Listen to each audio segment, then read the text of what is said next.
Here's a first look at a new Seamaster release. Being a big Omega fan and a big Seamaster fan, I always get excited when they update a member of this family, this time in an uncommon material combination, which is grade 2 titanium and 9-carat hallmarked bronze gold. So this design, it expands on the titanium no time to die edition. That one was also a no date variation with a titanium mesh, very similar to this one, but this adds some color and it adds some of the unique bronze gold that Omega is starting to place in a lot more of their models. The question is, though, is this release any good?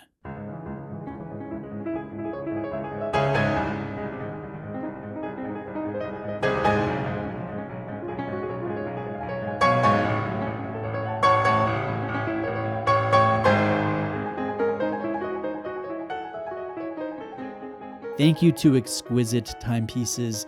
Exquisite is a family-owned AD in Florida. They have a huge selection of Omega. I've worked with them for years. I've bought from them personally many times. If you're shopping Omega or any of the other 60 brands they carry, I definitely recommend them, and a link is below. Now, let's talk about some specifications and some observations as we try to answer the question, is this a good release?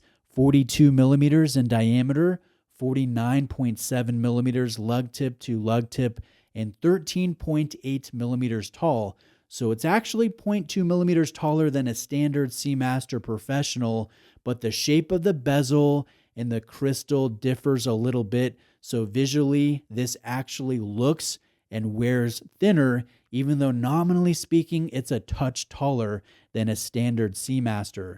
This edition does not have a date, which I do like. I think the dial is very symmetrical. I think it looks strong. This also has a lumed, hardened aluminum bezel insert with no laser engraved wave pattern dial. So the overall watch is more subtle. It's less shiny. It's more under the radar than a standard Seamaster. And I think it looks really nice on this tapering mesh bracelet. This edition of the Seamaster has one layer of ARC, or anti-reflective coating, on the underside of the domed sapphire crystal. There is no ARC on the top of the crystal, and candidly speaking, it's kind of worthless. The crystal has haze and reflections from almost every angle, almost any light environment, so it's not easily legible at a glance like a standard Seamaster is. And personally, I think that's a step back, but I think a lot of you will like this. In speaking with some of you, you don't like having a material on the top of a crystal that you could potentially scratch down the road.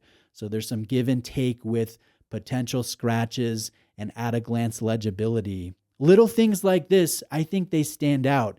And so I want to mention some of these differences. I think it's important to call out these aspects. Now, the color of the green is deeper.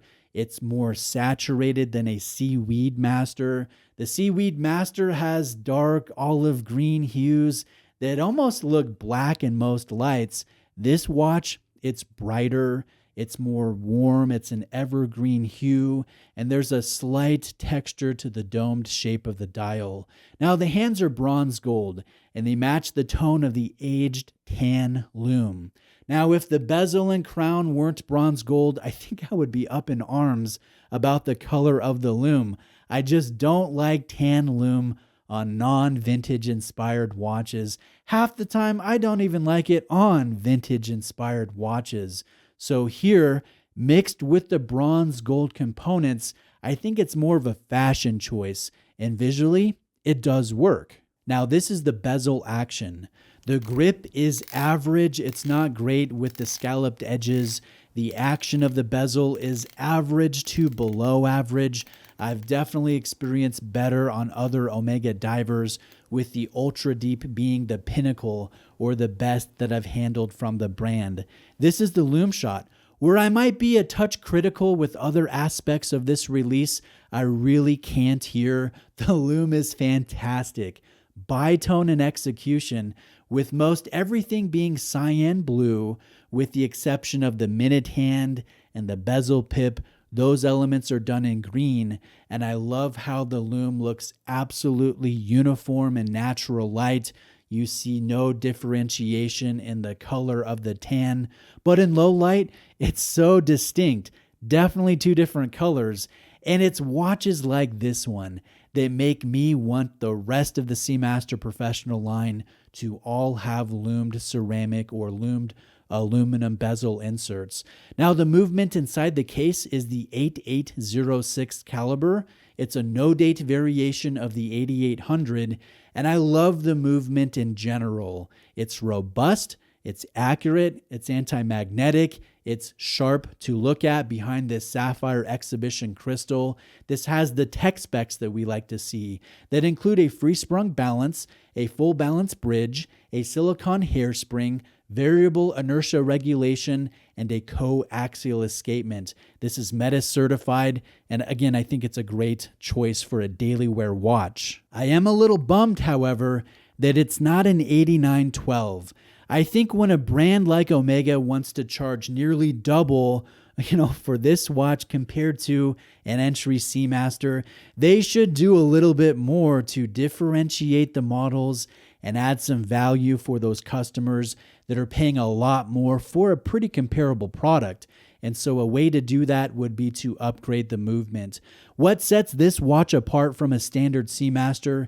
It really comes down to the green color, the grade 2 titanium of the case, and the bronze gold of the bezel, the crown, the helium release valve, and the handset. Retail price is $10,700 on this beautiful tapering mesh bracelet, and that is more than a No Time to Die, which retails for $10,000 on the mesh, and it's a lot more than a steel Seamaster on the mesh, which is only $6,500. So as a watch enthusiast, it just seems like a lot of premium for titanium and a small amount of 9-karat bronze gold.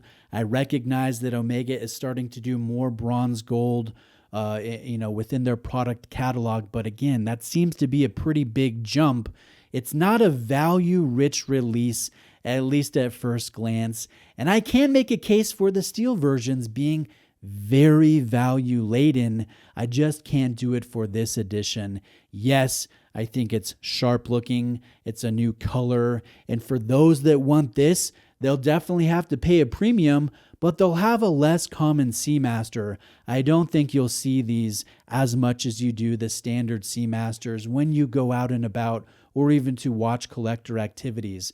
I think the value-conscious shoppers, they're going to go elsewhere, but let me know your thoughts about that. Tell me if you agree or tell me if you think I'm being unfair.